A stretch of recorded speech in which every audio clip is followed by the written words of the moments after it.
Some of the institutions that are looking at jumping into this and the profitability of agricultural lending, and you know the title here, Investing in Agriculture Profitably, they come from two angles, is my experience and probably yours. One is sort of their genesis was at the rural outreach area, bottom of the pyramid, and therefore have been developing or using microfinance methodologies. They attract deposits and then migrate into the commercialized agricultural activities and now go that way. And then you have the commercial banks that are downscaling and get into the rural outreach and taking commercial and corporate. In your structures, was there a tension? Was there actually a tension between the two systems? Did you have the two systems? And how did you resolve this tension ultimately to create one product range that's integrated? Yes, the question starts with, the problem starts with if you see an agriculture as an economic policy or social policy. If you think it's a social policy, you need different products, and if you see as an economic policy, you have to develop a profitable segment with profitable products. So, yes, it's a commercial business for us, but it has a rural side also.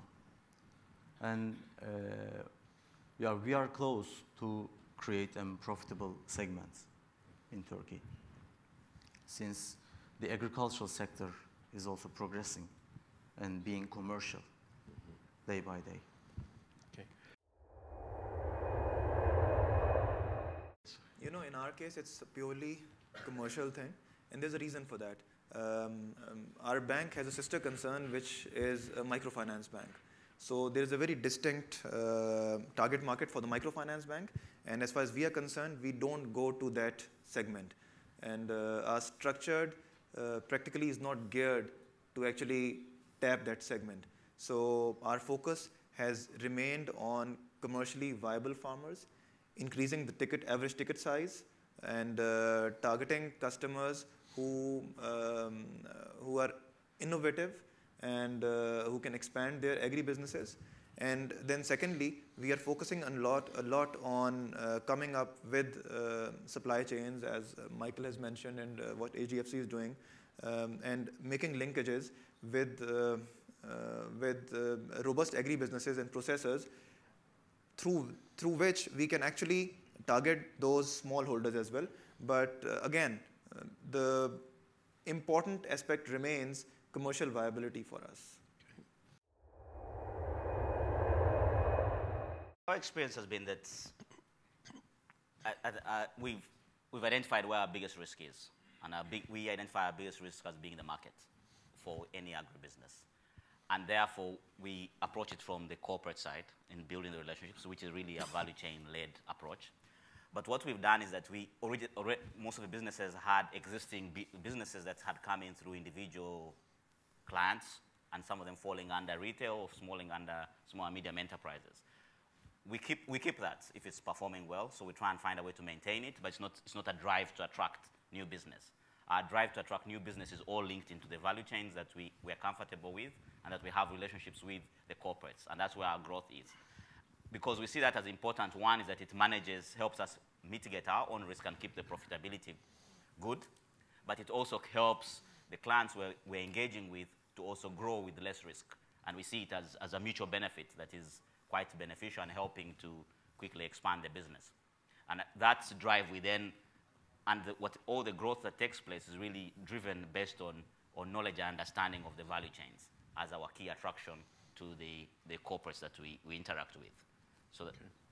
And that really handles everything then. It handles the marketing approach, because everything then is based on that value chain relationship. Okay, thank you. Michael. Actually, now that you mentioned, we did have this tension. We had micro-lending run out of corporate banking, which lent money to microfinance institutions and then came down to self-help groups.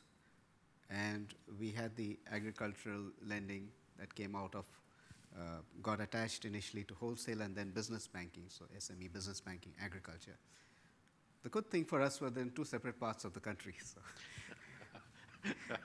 You're fortunate. Yeah. Now there's a total overlap. But looking back, the approach coming from top to down obviously worked better in terms of profitability and business and revenue generation than the one bottom up, because we have a very competitive environment in the organization, and anyone can compete for any business till you establish yourself and then create a vertical for yourself.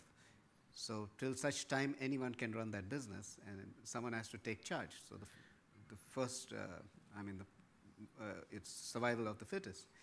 And the micro-lending structure, probably because they were dealing with such small ticket sizes and then moving to slightly larger, coming the reverse order, they obviously were making less money than someone coming from the top down. So they're pretty much outside the ag scene looking back 7 years later. Okay.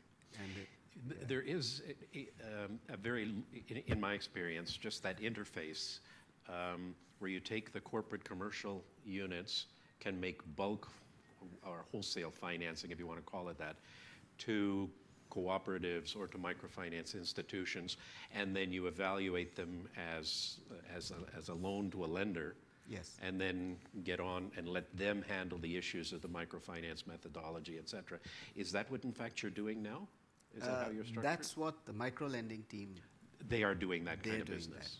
that, yes. Okay.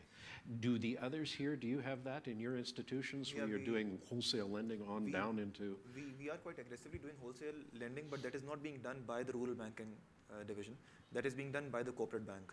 So they do give wholesale lines to the rural support programs, to the microfinance institutions, and to the microfinance banks. But that is not being looked after structurally by us. Okay. But you would be, in your case, are you contacted if it's agriculture and if it's if they're doing group-based lending, farmer-based organizations, these kinds of things? Yes, if it has something to do with agriculture, we are contacted. There is a feedback, but the business is managed by them when it comes to wholesaling.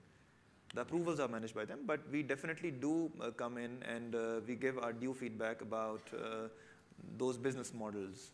Mm-hmm. Okay. Omer, do you have that kind of a structure issue inside your institution?